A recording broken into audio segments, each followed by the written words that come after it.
Vamos a empezar a grabar la clase porque vamos a empezar con nuestra segunda parte del siglo XX, ¿sí? Porque del siglo XX sí tenemos segunda y tercera parte. Déjenme ver, esta es la segunda parte, donde empieza lo de la revolución, ¿sí? Y acuérdense que esto es parte de nuestra línea del tiempo, ¿vale? Ya nada más nos queda la segunda parte y la tercera parte del siglo XX para terminar nuestra línea del tiempo, ¿ok? Política educativa y el término socialista empezó a referirse al A ver, socialismo. espérame, déjenlo que inicie.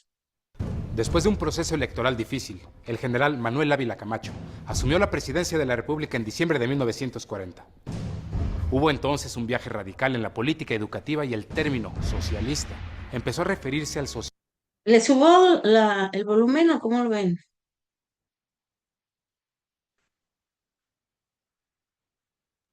A ver, Sí, permítame. maestra, un poco, por Forjado la favor. Revolución Mexicana. Pero ¿saben qué? Se lo voy a subir a la máquina porque es desde acá. Ya Ok. llegué. Ah, bienvenido. Va. Después de un proceso electoral difícil, el general Manuel Ávila Camacho asumió la presidencia de la República en diciembre de 1940. Hubo entonces un viaje radical en la política educativa y el término socialista empezó a referirse al socialismo que había forjado la Revolución Mexicana. Se eliminaron las escuelas mixtas y los planes escolares estaban encaminados a formar ciudadanos conscientes y nacionalistas que trabajaran para el desarrollo económico del país.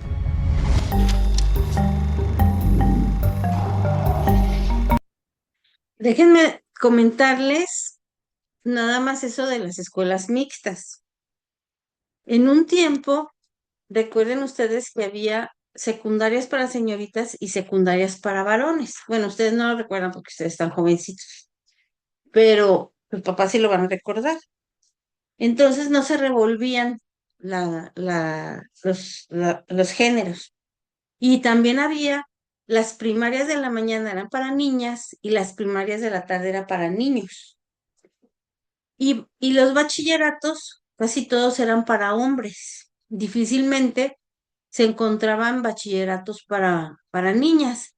Para mujeres lo que había eran mucho las carreras técnicas como secretariado, auxiliar contable, enfermería, era lo que había en ese entonces.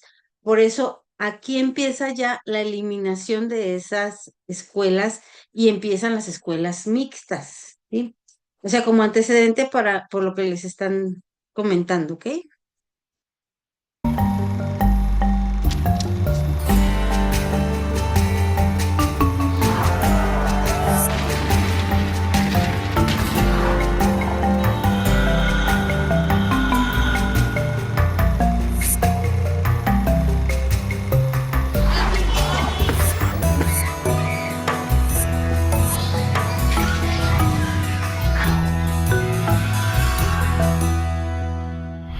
Esta es la historia de la educación en México a mediados del siglo XX, una época de grandes transformaciones para el país y sin duda para la vida estudiantil. En los años 40 ocurrió algo de mucha trascendencia para la historia de México en general y para la historia de la educación mexicana en particular, por una situación meramente coyuntural originada por la Segunda Guerra Mundial. La producción de bienes de consumo en Estados Unidos, que era nuestro principal proveedor, se desplomó y dio lugar a un proceso que se conoce como de sustitución de importaciones y en otro sentido que se define como un proceso de industrialización que permitió efectivamente a partir de 1945 registrar las mayores tasas de crecimiento del Producto Interno Bruto pues en la historia del país. México pasó de ser predominantemente una sociedad agraria a ser predominantemente una sociedad urbana. Se crearon los estratos medios, se desarrollaron y en este proceso, con toda evidencia, jugó un papel destacadísimo el sistema educativo, porque la planta industrial y la planta de servicios, en una tendencia de crecimiento constante, estaba demandando cuadros calificados que únicamente podían ser dotados por el subsistema de educación superior. Jaime Torres Bodet, diplomático y escritor, se hizo cargo de la SEP en diciembre de 1943. Retomó la idea de la alfabetización y emprendió una intensa campaña con niños y adultos, revisó planes escolares e impulsó a la construcción de escuelas con la iniciativa privada.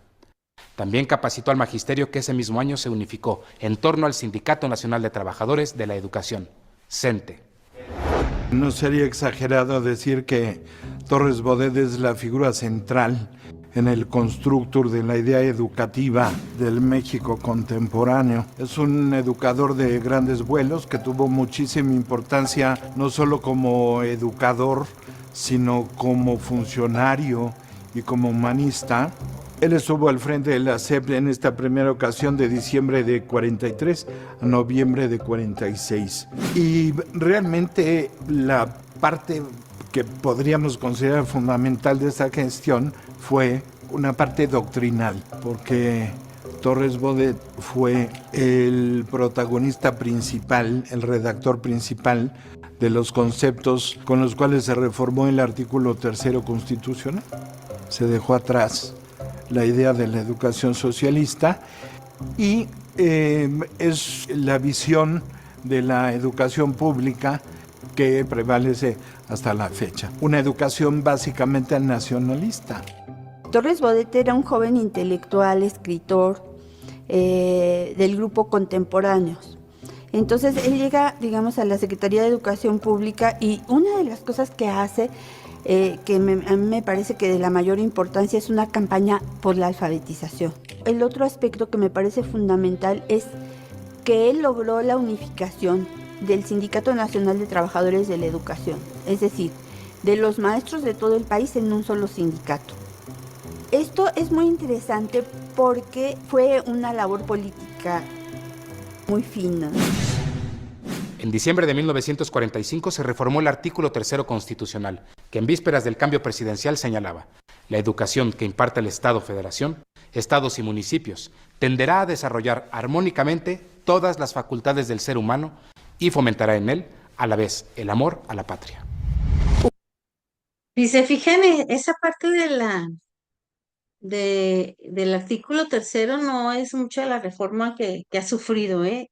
Le han aumentado, pero no le han quitado la esencia que es esta, desde entonces, ¿sí? Desde que la pusieron. Y van a ver el comparativo cuando veamos los artículos de la UNESCO, cómo responden a nivel internacional todo lo que van poniendo en el artículo 3. Esa es una parte que visualicen para que vean algunas cosas que responden a nivel internacional, no solamente a que a alguien se le ocurrió ponerle hacia el artículo o está trabajando por determinada situación de igualdad y de todo eso, ¿sí? Dejen volverlo a poner. Quito la cámara porque con las lluvias como que de repente se baja el internet, entonces para que no se nos vaya a cortar.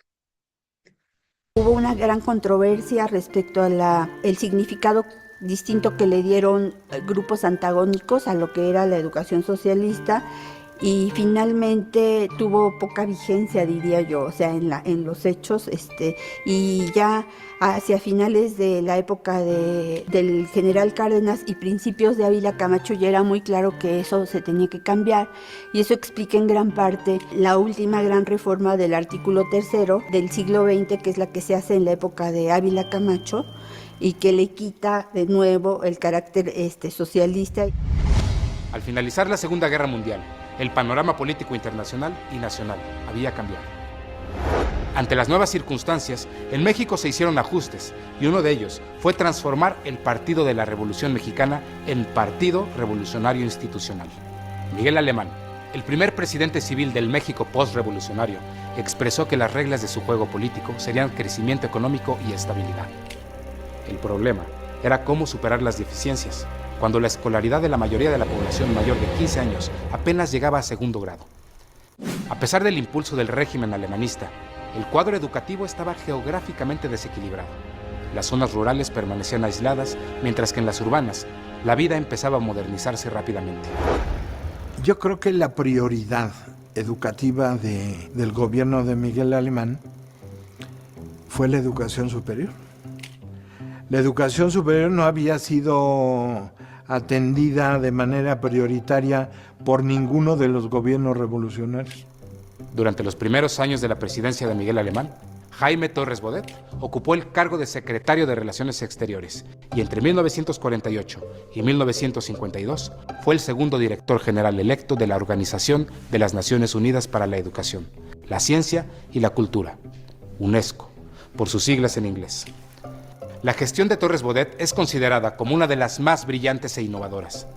Preocupado por la educación, realizó aportes de gran importancia para la reconstrucción de los sistemas educativos de los países devastados por la Segunda Guerra Mundial.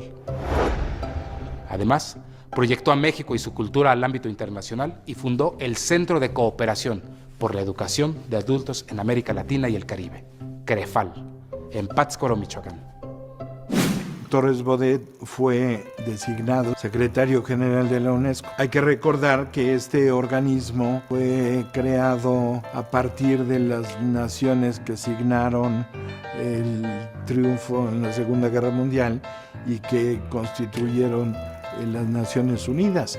Y dentro de las Naciones Unidas, la Organización Internacional de las Naciones Unidas, este organismo especializado que se dedicaba a la educación. Me parece que sin duda fue una distinción para México haber nombrado a Torres Bodet como secretario general.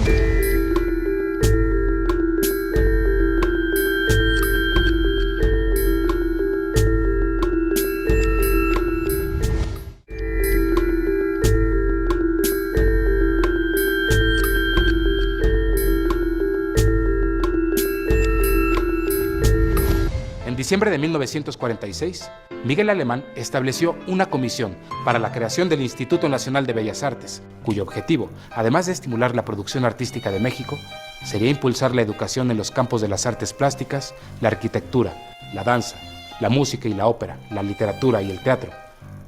Desde entonces, el INBA se ha encargado del resguardo de obras de valor estético adquiridas por legado o donación. Entre 1954 y 1958, el director de Bellas Artes, Miguel Álvarez Acosta, impulsó proyectos educativos y le dio un giro radical a la promoción de la cultura en México, al fundar institutos regionales en todo el país. Desde su fundación en el siglo XVI, las escuelas y facultades de la universidad habían estado distribuidas en diversos edificios del centro histórico de la Ciudad de México, en el llamado Barrio Universitario, ubicado al noreste del Zócalo. Desde 1928 hubo un proyecto para construir una ciudad universitaria, pero fue hasta 1945, durante el gobierno de Ávila Camacho, que se aprobó una ley para llevarlo a cabo. Un concepto en donde quedarían integrados las diferentes facultades y escuelas en un campus, en donde además se incorporarían otras actividades que estaban consideradas como altamente convenientes y benéficas para la comunidad estudiantil, como era la práctica del deporte. Y entonces se convoca un proyecto arquitectónico de conjunto que quedó bajo la responsabilidad de dos arquitectos muy prestigiados en ese momento en México, que eran Pani y Del Moral, y ellos elaboraron un proyecto de conjunto. Y la idea fue hacer grupos disciplinarios con un enorme campus central que brindara solaz y facilitara la convivencia entre los alumnos, y además que fuera una ciudad fundamentalmente peatonal. Pani y Del Moral convocaron a una pléyade de arquitectos y de ingenieros, y el rector Luis Garrido puso la primer piedra de lo que sería la Facultad de Ciencias, si no estoy mal, en septiembre de 1950, y con eso se puso en marcha el proyecto de construcción para la educación superior más ambicioso en la historia del país. Para hablar de la parte artística, participaron una pléyade de artistas en donde encontramos nombres como Alfaro Siqueiros, que tuvo a su cargo esos maravillosos murales de la Torre de Rectoría, Chávez Morado, Diego Rivera, que fue el encargado del mosaico que engalana el Estadio Olímpico, O'Gorman con ese mural magnífico de la Biblioteca Central, Francisco Eppens, Rosendo Soto, o sea, un conjunto de artistas que hicieron pintura mural y mosaicos, todo en conjunto. Nos explica claramente por qué hoy eso está considerado patrimonio cultural de la humanidad. El 20 de noviembre de 1952, el presidente Miguel Alemán hizo la solemne entrega de las instalaciones y 2 años después, en la primavera de 1954, durante el gobierno de Adolfo Ruiz Cortines, se inauguraron los primeros cursos en el campus universitario. El doctor Nabor Carrillo fue designado rector y en los años siguientes modificó los sistemas administrativos de la UNAM, dotó de bibliotecas y laboratorios a las facultades y los institutos científicos recibieron un gran impulso. Fue una obra diseñada para dar cabida a 25,000 estudiantes y al año siguiente de su estreno, de su ocupación, que fue en 1954, las instalaciones estaban saturadas y empezó un proceso de ampliación que se detuvo hasta la época del doctor Soberón, porque tuvo un éxito tal la ciudad universitaria que estimuló una demanda de ingreso verdaderamente sin precedentes en México, y no solo de México, sino una cantidad de solicitudes de estudiantes del extranjero. Durante su administración, el presidente Adolfo Ruiz Cortines aumentó el presupuesto de la SEP y el Sindicato Nacional de Trabajadores de la Educación, el CENTE, era la única representación del magisterio en el país. Sin embargo, a fines de 1956, los maestros de primaria, Otón Salazar y Encarnación Pérez Rivero, conocidos por sus tendencias comunistas, se desligaron de los líderes del sindicato y crearon el Movimiento Revolucionario del Magisterio, que desafiaba la política de salarios del gobierno. La razón de la movilización de los maestros del Distrito Federal, en la sección 9, que son los que agrupan los maestros de primaria y de preescolar, se da por varias razones. En primer lugar, había habido un deterioro del sueldo magisterial y bueno, pues esto, como tú sabes, siempre crea descontento. Pero además de eso, digamos, los maestros habían escogido como su líder al maestro Otón Salazar, de una orientación netamente de izquierda. Y entonces el Sindicato Nacional de Trabajadores de la Educación, que para esto se había ido convirtiendo poco a poco en un sindicato, digamos, controlado por un pequeño grupo, no estaba de acuerdo con la orientación que estaban tomando los maestros del Distrito Federal. Es muy interesante, yo estudié con cuidado esto y fue interesante porque además en 1958 el movimiento de maestros se combinó con el movimiento de ferrocarrileros, con el movimiento de electricistas, con telegrafistas, es decir, fueron grandes movilizaciones que, digamos, tuvieron su centro de gravitación en la Ciudad de México. Cada uno tenía sus propias demandas, pero digamos un punto de unión, sobre todo con los ferrocarrileros, era el tema de la democracia sindical.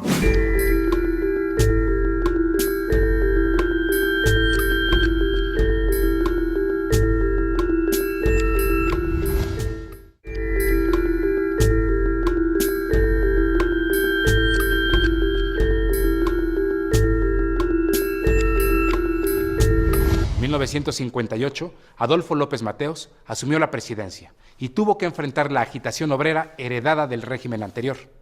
Sin embargo, en el discurso de toma de posesión habló de las grandes realizaciones en materia educativa que iban a caracterizar su gobierno. La vocación magisterial de López Mateos era innegable. Tenía experiencia en la docencia universitaria y había sido director del Instituto Científico y Literario de Toluca.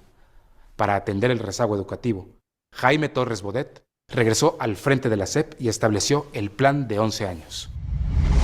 En este segundo periodo hay dos iniciativas de Torres Bodet que me parece que hay que destacar. Una, la creación del libro de texto gratuito y la otra el llamado Plan de 11 años. En estas dos iniciativas se ve claramente esa vocación humanista que tenía este personaje central en la historia de la política mexicana del siglo XX, que pues era un humanista. Ahora la situación era mucho más difícil. Los presupuestos siempre habían sido insuficientes para atender los miles de problemas que afrontaba el sistema educativo, pero al mismo tiempo uno de los problemas mayores era el incremento de la población, una explosión demográfica impresionante. De tal manera que en tan solo 4 lustros, o sea, en 20 años, la población había ascendido de 20 millones a 35. Con ello, realmente, Torres Bodet encontraba un nivel de analfabetismo sumamente alto. Miles y miles y miles de niños sin escuelas, no tenían acceso a la enseñanza primaria, faltaban maestros, pero también al mismo tiempo muchos de ellos no tenían la preparación adecuada a las labores que desempeñaban. Igualmente faltaban escuelas, muchos compromisos ineludibles que no se podían olvidar. En febrero de 1959, y bajo la dirección del escritor Martín Luis Guzmán, se creó la Comisión Nacional de los Libros de Texto Gratuitos, cuyo objetivo era editar y distribuir millones de ejemplares en todas las escuelas primarias. Aunque en un principio se invitó a distintos artistas plásticos, la CONALITEG tomó la decisión de uniformar con una sola ilustración las cubiertas de los libros para la enseñanza básica. Se eligió la alegoría de la patria mexicana de Jorge González Camarena, que se utilizó hasta 1972.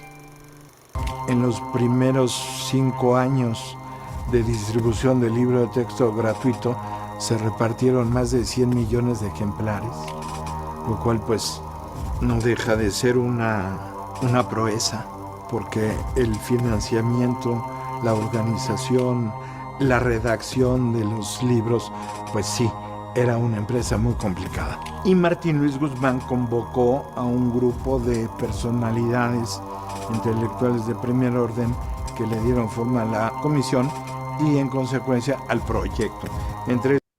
No sé si se acuerdan cuando les grabé la clase que vimos precisamente el recorrido sobre estos libros. ¿Sí se acuerdan de esa clase? Que vimos el proceso desde que iniciaron los libros y que los primeros libros no eran ni siquiera completos como conocemos ahorita los 8 o 10 libros que se les dan a los niños de primaria. ¿Sí vieron la clase o no la vieron? ¿No se acuerdan? Sí, sí, Donde sí, sí me acuerdo. recordábamos, ajá, donde recordábamos en cada una de los programas educativos que se fueron dando, iniciaban precisamente con estos libros. Y nada más teníamos al principio lo que era de lectura y aritmética, que eran los principales. Eran libros que iniciaban apenas en un papel como reciclado, tipo reciclado, y con dibujos así muy hechos a mano, con la letra que se utilizaba en ese entonces, que es la letra cursiva, ¿verdad? Que ya ahorita ya ni siquiera se entrena con los alumnos, o sea, ya no se les enseña, pero sí, estos eran los primeros libros. Aquí sí quiero hacer un comentario preciso que necesitamos poner ahí eh, dentro de nuestra línea del tiempo. Si se fijan, al inicio, cuando vimos el primer secretario de Educación, que era José Vasconcelos, no tuvo tanto éxito como Torres Bodet en cuanto a lo avanzado que fue la educación en este entonces. Y les digo lo avanzado porque para Torres Bodet fue un reto mucho mayor por el número de niños, por el hecho de que había mucha pobreza, que no acudían a las escuelas precisamente por eso, porque todo lo que tenían que llevar era comprado. O sea, había que comprar el libro que se ocupaba, había que comprar los cuadernos, los lápices, toda esa parte de comprar y aparte dar cuotas porque tampoco eran subsidiadas las escuelas. Entonces las escuelas tenían que verse con lo que tenían y con lo que podían comprar con las cuotas. Todo eso hacía que pues los niños más pobres, y no nada más los más pobres, también a veces hasta los de clase media, mejor se dedicaran a trabajar que a ir a la escuela, ¿no? Por eso también había un alto número de analfabetismo en México, ¿verdad? Entonces sí, para Torres Bodet fue más pesado toda la estructura de lo que sería la Secretaría de Educación Pública que para entonces José Vasconcelos. Estos podemos mencionar a José Gorostiza, a Agustín Yáñez, a un matemático de la UNAM de mucho prestigio y de mucha calidad académica, que era el doctor Alberto Barajas, a Arnay Cifreg, a Gregorio López. Y bueno, echaron a andar este proyecto de libro de texto gratuito, el cual se enfrentó a muchas reticencias y a muchos obstáculos en el mundo intelectual, cultural y educativo de México. Era una empresa titánica. ¿Cómo repartir? Todos los medios de comunicación se emplearon. Ferrocarril, avión, hasta la forma más elemental para llegar en burros a las comunidades tan alejadas, ¿no? Realmente la aceptación en general de la población fue extraordinaria. Llegaron a la Secretaría de Educación miles de cartas de agradecimiento. Para muchos de ellos eran los primeros libros de texto que tenían. Pero bien, antes de que aparecieran estos textos, que salieran ya a la luz y empezaran a circular, el gobierno, las autoridades empezaron a preparar el camino, empezaron a dar noticia de lo que se estaba haciendo, pero esto lógicamente únicamente se enfocaba al aspecto de la gratuidad. El Estado iba a proporcionar todos estos textos, pero para ayudar especialmente a los más necesitados y pudieran seguir sus estudios. Una de las aristas que me parecen muy cuestionables del libro de texto, que es una uniformidad ideológica de carácter oficialista, ¿no? El libro de texto, en lo que tiene que ver con historia, con civismo y con ciencias sociales, está plagado de una serie de ideologías que evidentemente corresponden a los intereses de coherencia del poder establecido. Aunque el Estado estaba cumpliendo con el precepto constitucional de la gratuidad de la educación, estos libros de texto provocaron reacciones adversas entre libreros, editores, los grupos más conservadores de la sociedad, como la Unión Nacional de Padres de Familia. Era el control que ejercía sobre la educación. O sea, ellos no tenían libertad de expresar, de escoger cualquier texto. Tenían que estar forzosamente con los libros de texto que eran los editados por el Estado. Vienen con mayor fuerza los empresarios, vienen también la Iglesia Católica, viene también el Partido Acción Nacional, de tal manera que en un momento determinado el problema se vuelve cada vez mayor. Hay manifestaciones muy grandes aquí en la Ciudad de México, con la bandera, desde luego, de los conservadores, comunismo no, cristianismo sí, y luego también se va extendiendo a otros estados. En Monterrey el conflicto se complica aún más. López Mateos se ve obligado a reflexionar un poco y permitir que estos libros no sean obligatorios, sino que los maestros pueden tener un segundo texto para distribuir entre sus alumnos. O sea, el texto gratuito no es obligatorio. Pueden dar la oportunidad de otros textos, pero únicamente complementarios. En 1965, ya durante el sexenio de Gustavo Díaz Ordaz, el secretario de Educación, Agustín Yáñez, organizó una comisión que analizara los problemas educativos que había en el país y propusiera soluciones. La crisis social y política se reflejaba en la educación y había un ambiente de tensión en varios sectores. A pesar del corporativismo imperante, grupos de maestros, obreros y estudiantes, como en otros países, se organizaban para manifestar su rechazo al autoritarismo y a favor de los derechos civiles, la libertad y la democracia. En julio de 1968, una riña sin aparente importancia, pero con provocadores infiltrados, entre estudiantes de la preparatoria Isaac Ochoa Terena, incorporada a la UNAM, y alumnos de la Vocacional 2 del Instituto Politécnico Nacional, marcó el origen del movimiento estudiantil, que paulatinamente fue tomando las calles de la ciudad. Bueno, el caso es que se desata la movilización y, contrariamente a lo que el gobierno federal esperaba, el señor rector de la UNAM se puso al frente de una manifestación estudiantil y mandó poner la bandera de la explanada de rectoría a media asta, haciendo una declaración sobre la violación de la autonomía universitaria por las fuerzas públicas. Entonces esto fue algo inusitado, me parece que es un evento único en la historia del aparato público en México. No quiero insinuar de ninguna manera que él haya sido opositor al gobierno federal, pero sí, y en esto creo que se puede ser enfático, que era un personaje de una probidad tal que fue coherente con su concepto de lealtad y con su concepto de deberes como rector de la universidad y como representante de la comunidad universitaria, y él hizo lo que estaba dentro de su conciencia hacer. Y esto le valió, obviamente, la enemistad de Díaz Ordaz.